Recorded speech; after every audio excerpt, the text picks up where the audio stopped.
Welcome to a Rapid Fire Wednesday Q&A for our corporate immigration professionals. I'm Miki Matrician, co-managing partner of WR Boston, and I'm here with Kimberley Robidoux, our partner in San Diego. Hi, Kimberly. Hey, Miki. Good to see you. So we are in our second week of the CAP H-1B filing window. This week started with the excitement of the solar eclipse, and yet we still have received plenty of questions regarding H-1Bs.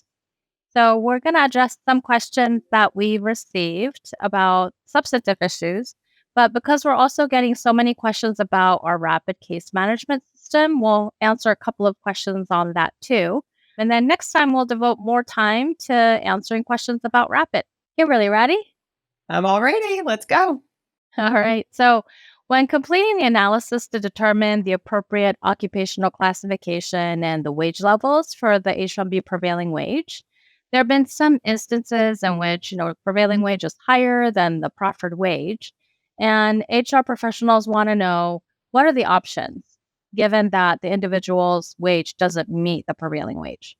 So there are a few things to consider, right? So HR professionals luckily have a little bit of time. So one thing to consider is that the wage to be paid based on the H-1B status does not kick in until the H-1B status becomes effective. And that can be as early as October 1st. Some of our clients do merit increases in July. So it is possible that while the individual does not make the wage now, they may make it once the H-1B status becomes effective this fall. The second thing to consider is that if the prevailing wage from the Department of Labor wage survey is too high, a company may be able to use an alternative wage survey that's more in line with where they are with respect to their industry, et cetera. So those are some options that we talk about with our HR representatives. So USCIS updated some of the HCAP requirements this year with, which is a really good thing. For many years in the past, the start date of the H-1B had to be October 1st, no matter if the petition was filed after that because of a subsequent lottery selection. What did USCIS update this year that could be helpful to HR professionals and their beneficiaries? So one of the things that we are pretty excited about is that there's an update with respect to the start date that can be requested. So USCIS actually permits the filing of an H-1B petition up to 6 months prior to the anticipated start date in most instances. So with the new H-1B selection regulations, USCIS has actually created this option for CAP cases, meaning that if a case is filed in May, a November start date may be requested.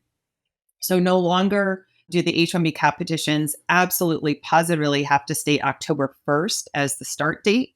And this can help with wage issues, potentially international travel, and longer time for an individual to possibly be exempt from FICA if they are in F1 status. So that's been a big improvement. Great.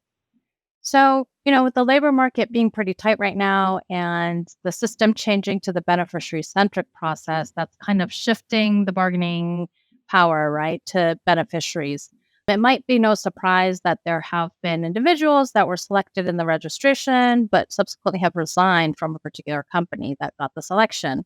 So what should employers think about in this situation? So that's a good question, Miki. And it's one that came up yesterday with one of our corporate clients. They have an individual that just recently gave their resignation. So what we've been seeing is that with this beneficiary-centric process, individuals may actually have another offer from multiple companies. So one of the things that we're recommending as we discuss this with, corporate representatives is that if the individual has resigned, one of the things that the company can do is actually respond to the H-1B CAP selection notice by sending in a response, which will be in the format of a letter telling the immigration service that the individual has resigned. And thus, unfortunately, the company is not going to proceed with the H-1B CAP petitions. We're recommending this so that it's clear to the immigration service that the company didn't just file a registration for an individual with absolutely no intention of ever proceeding with a CAP petition. So we're doing it as a protective measure, right, for any kind of future or subsequent H-1B petitions. And who knows, we might see a little bit more of this, but, for anyone out there, if you've had experience with this, we'd love to hear that. Great tip. Thanks, Kimberly. I think now we're going to pivot to the rapid topic.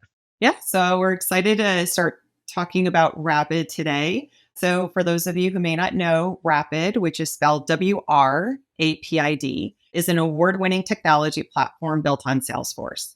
Because it's on Salesforce, it is very secure, but at the same time, extremely customizable. It is award-winning and is the best in the industry. We are constantly adding new features to enhance our services in the most seamless and efficient way. So since we are talking about H-1Bs, let's also talk a little bit about labor condition applications, which we always refer to as LCAs, since we cannot file H-1B petitions without a certified LCA.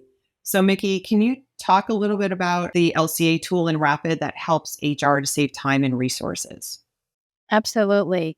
So our LCA tool is a hit, and I love this tool too.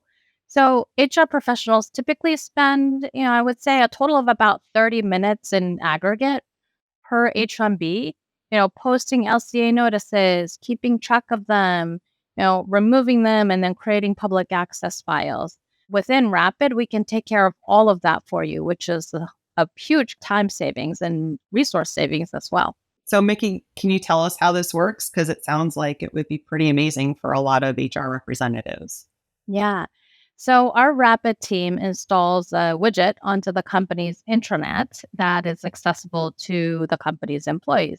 It's really simple. And so that widget basically is hooked on to our virtual room in Rapid, which is where our team posts the LCA notices, keeps track of the requisite regulatory time period, and then removes it when it's ready. And we document all of that. And from the company's end, when your employees click into it, they can see all of the LCA notices that are posted there. So one of the biggest questions that I've received when talking about this with clients is the question, is it compliant? Yeah, absolutely. It is absolutely compliant with the Department of Labor, which is the federal agency that oversees LCAs.